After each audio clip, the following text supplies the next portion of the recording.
Today's story, The Biggest Apple Ever, by Stephen Kroll, illustrated by Jenny Bassett.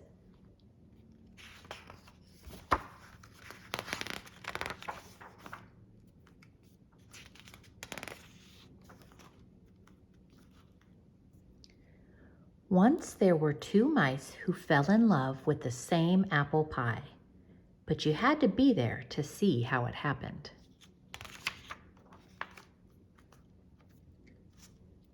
On opening day at Mouseville School, the principal, Mr. Mouser, made an announcement. We will be learning about apples this fall, and to get things started, we will have a contest. Whoever brings in the biggest apple to his teacher will win a special prize. The judging will take place on Friday. Good luck to everyone.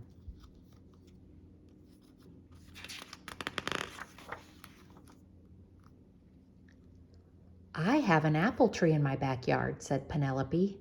I bet it has really big apples. There's an apple tree across from my house, said James. I'm going to climb it as soon as I get home. I don't have any apple trees, said Clayton, the house mouse, but I'm going to find Mrs. Mousley the biggest apple ever. No, you're not, said his friend Desmond, the field mouse. I am. Oh, yeah, said Clayton. Yeah, said Desmond.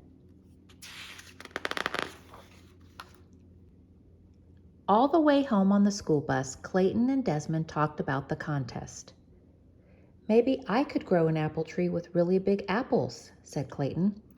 It takes too long, said Desmond. I heard Mrs. Mousley say 6 years. I'll think of something, said Clayton. So will I, said Desmond.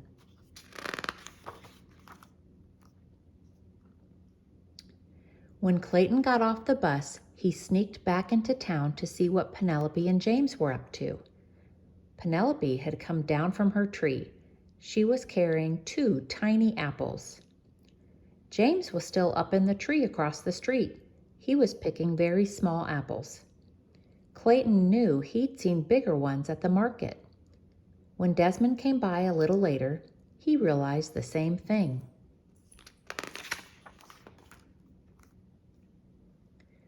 The next day at school, Penelope and James brought in their tiny apples. No one else had brought in anything. Mrs. Mousley cleared her throat. Class, we have a lot of work to start the year, but because we are learning about apples and having an apple contest, we will go to Barnaby's orchard this afternoon. Everyone got very excited. I'm going to find the winning apple, said Clayton. I'm going to find the winning apple, said Desmond. At the orchard, Mrs. Mousley pointed out the different kinds of apples. Then everyone disappeared into the trees, looking for a winner. Clayton walked down one row, craning his neck. Desmond walked down another row, craning his neck. Then Clayton saw what he thought was a really big apple. It was a little too high to reach, but he stretched for it. At that moment, Desmond saw the very same apple on the very same branch. He stretched for it too. They bumped heads and fell down. I think we should bring this apple in together, said Clayton. No one said we couldn't, said Desmond. But when they got back to the bus, James had an apple that was even bigger. The apple was so big he could hardly carry it. Clayton and Desmond looked at each other. What would they do now?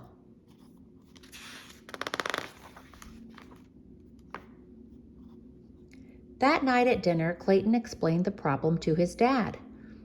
Said Dad. Apples don't come in too many sizes. Do you think you'll find a bigger one? I don't know, said Clayton. Then maybe James will win the prize this time. It's okay if he does. Over at Desmond's house, Uncle Vernon said exactly the same thing. But Clayton and Desmond were still determined. The next afternoon, they met at Barnaby's orchard. They picked 2 huge baskets of apples, but nothing they found was bigger than the apple James had picked. You know, Clayton said, I think Dad was right. This time James gets to win. But we've got all these apples. Why don't we bake a big apple pie? Desmond laughed. Great, let's bake the biggest apple pie ever, and we'll make it for our class. Clayton nodded. And I think I know where we'll find a pie pan that's big enough.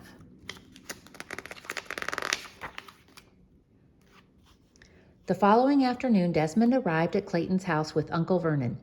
Everything's packed up and ready, Clayton said. It's all in Dad's truck.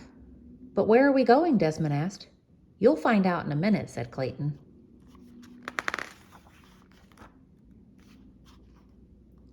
Dad drove with Clayton and Desmond beside him in the front seat.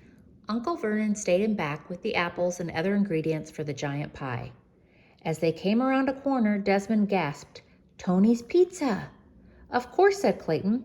What could be better than a giant pizza pan?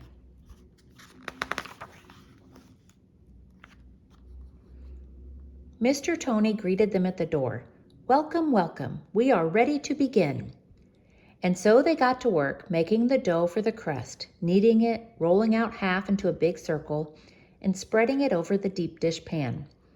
Then everyone peeled and sliced the apples, mixed together the sugar and spices, and spread the rest of the dough on top.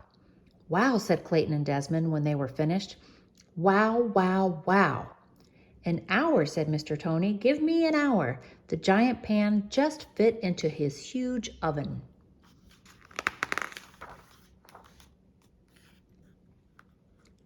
The next day was Friday. Who would have the largest apple? James, of course. And Mr. Mouser handed him the prize, a cheddar cheese apple. Mrs. Mousley looked surprised. Clayton, Desmond, nothing from you? The two of them grinned. At the same moment, the classroom door flew open. In came Clayton's dad, Uncle Vernon, and Mr. Tony, struggling to carry the giant pie by themselves. How wonderful, said Mrs. Mousley. That's the biggest apple pie ever. We made it for the whole class, said Clayton. All of us together, said Desmond. They shared a high five, and everyone in the class had a very big slice. The end.